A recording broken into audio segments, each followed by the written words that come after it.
क्या देख रहे हो इतने ध्यान से भाभी को? अरे मैं ये देख रहा था कि देखो ना, भैया को गए हुए 2 साल हो गए, फिर भी भाभी आज भी कितनी जवान और खूबसूरत लगती है ना। अच्छा, भाभी तो तुमको बहुत हॉट लग रही है। सामने बीवी बैठी है, उसकी जरा से भी परवाह नहीं है तुम्हें। मेरे आगे तुम भाभी की तारीफ करो, चल क्या रही है? अरे नहीं, तुम्हारे आगे हम किसी की तारीफ कैसे कर सकते, भला तुमसे खूबसूरत कोई हो सकता है? अच्छा, ये बहानेबाजी ना बंद करो। अपनी आंखों से देखा कि कैसे घूर रहे हो तुम भाभी को। अरे मुझे ना बस भाभी की चिंता हो रही है। मैं चाहता हूँ ना कि 2 साल हो गए, भाभी ऐसी अकेली अकेली है। उससे अच्छा है कि भाभी का भी किसी के साथ बाहर अफेयर चल जाए तो कितना अच्छा होगा, है ना।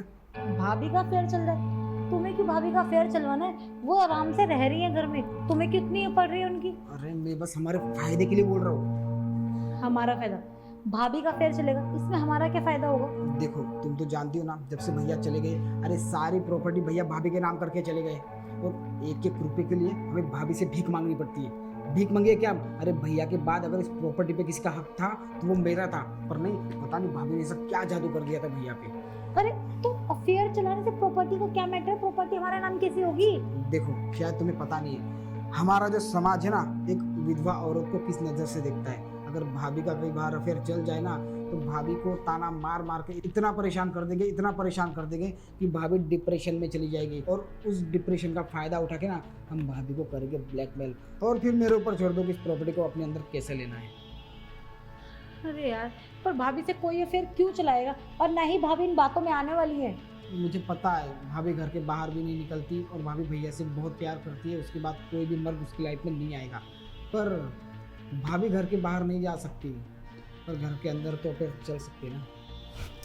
मतलब क्या है तुम्हारा कि तुम अफेयर चलाओगे भाभी से? देखो ऐसा सोचना भी मत, मुझे ऐसी प्रॉपर्टी चाहिए भी नहीं। मैं मेरे बारे में बात नहीं कर रहा हूँ, मैं तो तुम्हारे बारे में बात कर रहा हूँ। और तुम अगर भाभी के साथ अफेयर चला लो तो मैं अफेयर चला लूं? अरे मैं कैसे भाभी से चला सकती हूँ? मैं लड़की हूँ पागल। अरे तुम्हें पता नहीं है, भाभी 2 साल से अकेली है, भाभी के अंदर भी बहुत तड़प होगी, बहुत आग होगी। अब जब भाभी को पता है कि भाभी बाहर तो नहीं आ सकती, तो अपनी प्यास नहीं बुझा सकती, अगर घर के अंदर कोई लड़की भी भाभी को मिल जाए ना, तो भाभी उससे भी अपनी प्यास बुझा लेगी, पता है। तो बस भाभी के साथ थोड़ा सा तुमको इमोशनल और फिजिकल अट्रैक्ट होना है, उसके बाद तुम्हें भाभी को अपने चंगुल में लेना है। फिर देखो भाभी को ना मैं कैसे इमोशनल ब्लैकमेल करता हूँ समाज के नाम से। भाभी मान तो जाएंगी? क्यों नहीं मानेगी? अरे तुम्हारे अंदर इतना टैलेंट है, तुम बस भाभी को छू भी लो ना, तो भाभी तड़प उठेगी। ठीक है, तो रही बात, भाभी को मैं पटा लूँगी, उसकी टेंशन तुम मत लो। और अब ये प्रॉपर्टी ना हमारे नाम ही होगी। मैं जाती हूँ, तुम आ जाना। ठीक है, जल्दी जाओ। आह, तो भाभी जी, 2 साल से मैं इस वक्त का इंतजार कर रहा था। अरे 2 साल से मैं दिमाग चला रहा था कि आखिर करूँ क्या, करूँ क्या कि प्रॉपर्टी मेरे नाम हो जाए। भाभी तुमने ना हमारा जीना हराम करके रखा है। अरे भैया के बाद इस प्रॉपर्टी पे मेरा हक होना चाहिए था, पर नहीं, पता नहीं तुमने क्या जादू कर दिया भैया पे। पर बस अब नहीं, मुझे मेरी बीवी पे ना बहुत भरोसा है। उसके अंदर इतना टैलेंट तो है कि वो आपको काबू में ले सकती है।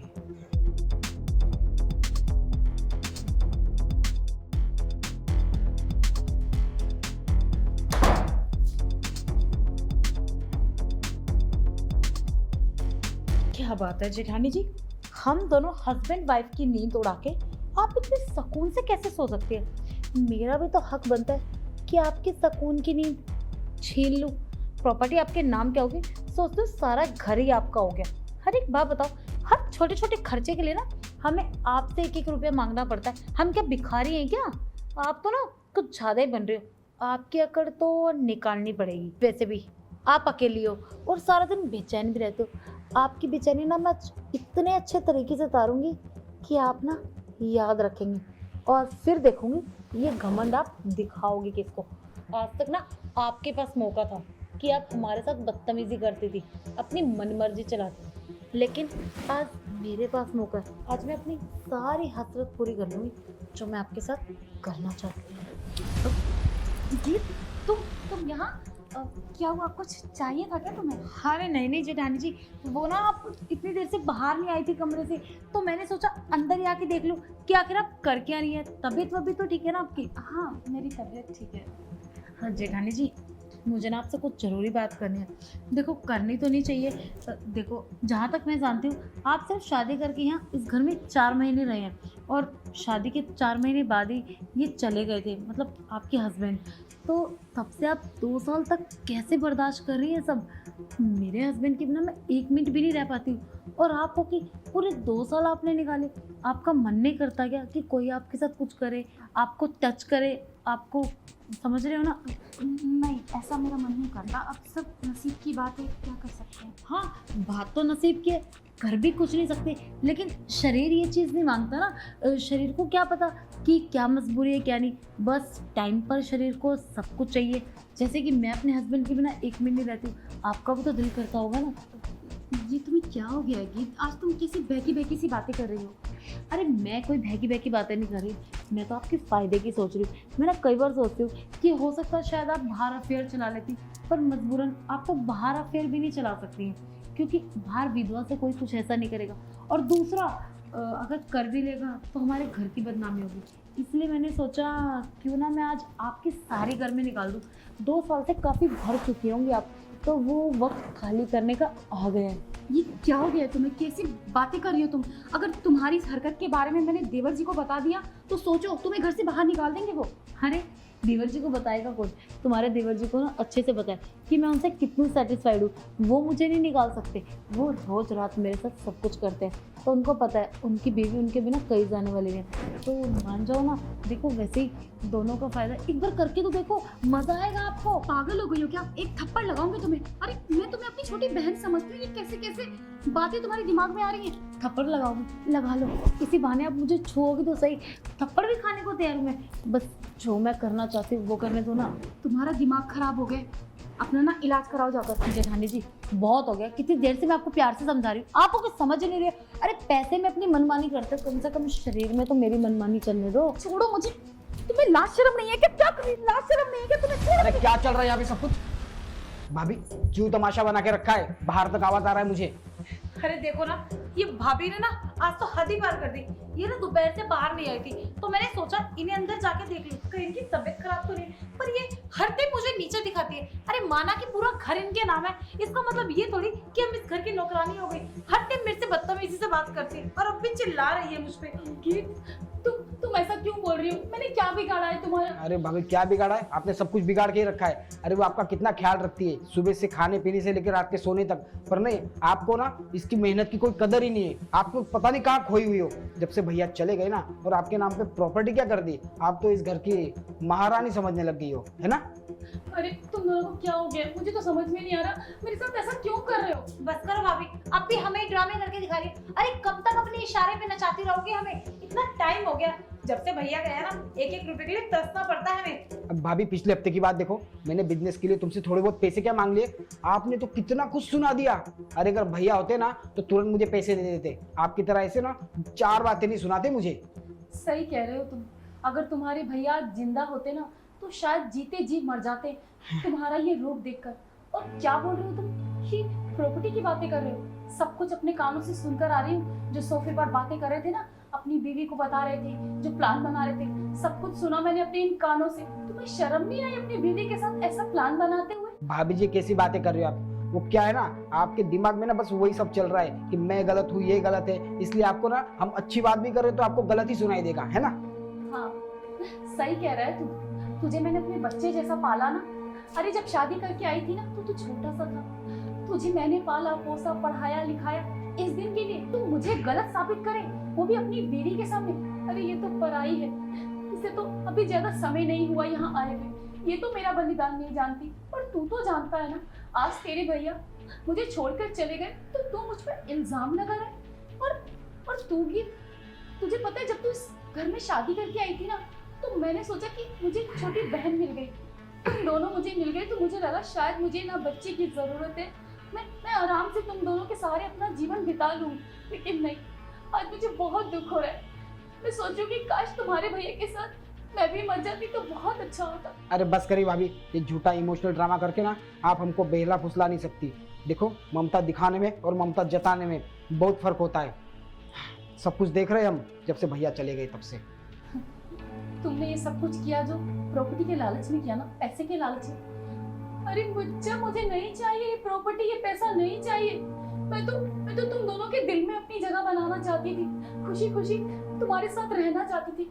मैंने सोचा चलो भगवान ने मेरा पति मुझसे छीन लिया, पर एक बेटे जैसा देवर मुझे दिया है, एक बहन जैसी देवरानी मुझे दी है। लेकिन तुमने मेरे साथ जो किया ना, बहुत गलत किया। और तुम प्रॉपर्टी की बात कर रहे हो, प्रॉपर्टी तो मैंने तुम्हारे नाम कब की कर दी। ये सारी प्रॉपर्टी ना अब तुम्हारे नाम है, मेरे नाम नहीं है। और ये सब मैंने तुम्हें इसलिए नहीं बताया कि कहीं ज्यादा पैसा देखकर तुम्हारा दिमाग ना घूम जाए, तुम पैसे को अय्याशों में उड़ा ना दो।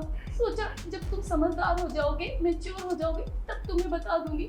लेकिन मैं नहीं जानती थी कि ये प्रॉपर्टी मेरी दुश्मन बन जाएगी। भाभी ये क्या कह रही हो आप? आपने प्रॉपर्टी हमारे नाम कर दी, हमें पता तक नहीं चला।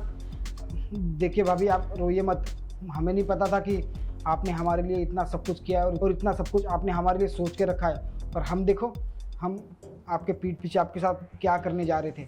देखिए भाभी प्लीज़ आप रोइए मत, हमारी इस हरकत के लिए ना शायद हमें भगवान भी माफ़ नहीं कर सकता। हाँ भाभी, हमें माफ़ कर दीजिए। और इनके मन में तो ऐसा ख्याल भी नहीं था, इन्हें मैंने ही भड़काया था कि हम प्रॉपर्टी अपने नाम करा लेते हैं।